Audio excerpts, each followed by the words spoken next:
Ladies and gentlemen, boys and girls, what I am about to tell you is not by choice. Life has become a play that isn't fair. Nothing can justify its dramatics and flow. In the beginning, it was just gloves and masks, but later, gathering became a task. Everything around was getting shut down. That was what we called a lockdown. Homeschooling was fancied as online, making our social skills and etiquettes go offline.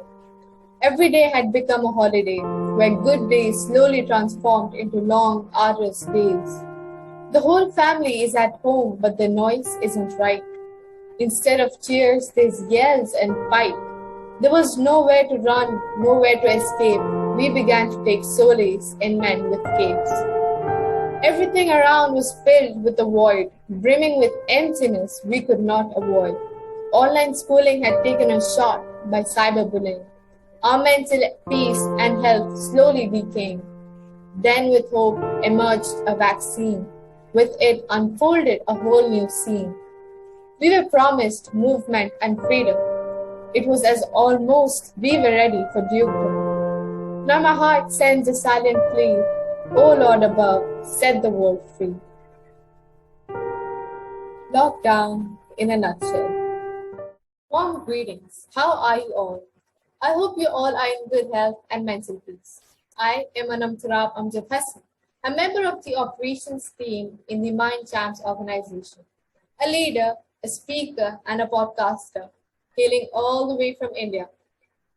I would like to speak on a topic that is known to everyone, faced by everyone, and overcome by everyone. Lockdown, mentally, physically, and emotionally. Effect of COVID on a child's world. Quoting Ernest Hemingway, by then I knew that everything good and bad left an emptiness when it stopped. But if it was bad, the emptiness filled up by itself. If it was good, you could only fill it by finding something better. COVID has not yet left, but it sure did leave a void in our hearts. It took away 2 precious years of normalcy, but did it give us something in return other than sadness, pain, isolation, and anger? Let's answer this question at the end. For now, let me elucidate the situation we have been forced to face. In my opinion, it wasn't just a physical lockdown, but an emotional and mental lockdown too. Many might confuse that emotional and mental lockdowns are the same, but no, they are quite different. So I will discuss how COVID affected these three elemental spheres of our life for all of us. It wasn't limited to just one age group, but involved people from all walks of life. Firstly, the physical sphere. Lockdown has hindered the access of sick patients to healthcare. Furthermore, it has limited children's involvement in outdoor activities that have led to an alarming rise of gadget addiction. New refractive errors and dry eye syndrome. Online classes have added to this issue, wherein children are forced to dedicate long hours of screen time. There was and is an increase in obesity and hormonal disturbance. Secondly, the mental sphere. From feelings of isolation, four-corner suffocation, dismay, and fear of the future, fear of sickness, anxiety, depression, to many other areas like procrastination, laziness, lack of interest in studies, which in turn affects other spheres of life. Lastly, the emotional sphere. Increased lack of empathy and sympathy. Becoming emotionally vulnerable is the effect of staying at home. Inability to solve minor and major issues thrown at us. There's either a lot of passion or nothing at all. This also resulted in very unexpected behaviors. Unfortunately, it doesn't end here. The obligation to have social distancing was not just physical distancing, but also keeping a distance from all the activities we enjoyed daily, be it picnicking, traveling, or playing. Also, many youngsters had to face cyberbullying, even when they deserved a happy and playful life. Be it the bullied or the bullies, both are the victims of COVID. Not just being bullied, but also being domestically abused was the main and worst effect of lockdown. COVID has affected us this badly because still now we lived a life of not caring and being grateful for what's available and ignoring our physical, mental, and emotional health. Think positively. You will never lose because positivity always wins. Everything has its pros and cons. COVID did not have more cons, undoubtedly, but it did provide some great opportunities too. The main one is the beautiful memories made with our families at home. As Shakespeare truly said, all the world's a stage, but by this I mean the creativity that has emerged in many of us. Some of us went on to build new startups, to join an internship, to support a great cause, to write books, to speak and become an advocate and a leader, to enhance new skills, to become a poet or a musician, to become a dancer or a singer, and to do all that we wished to do. The time that we have received by nature was to spend it on ourselves. It can also be called a gift or a blessing in disguise. With this said, we have the choice to rise or stay at the same point. To answer the question that I posed at the beginning of my talk, did COVID return us with anything other than sadness, pain, isolation, and anger? Yes, it has. COVID has become as a boon for those facing their final exams, which had miraculously become online.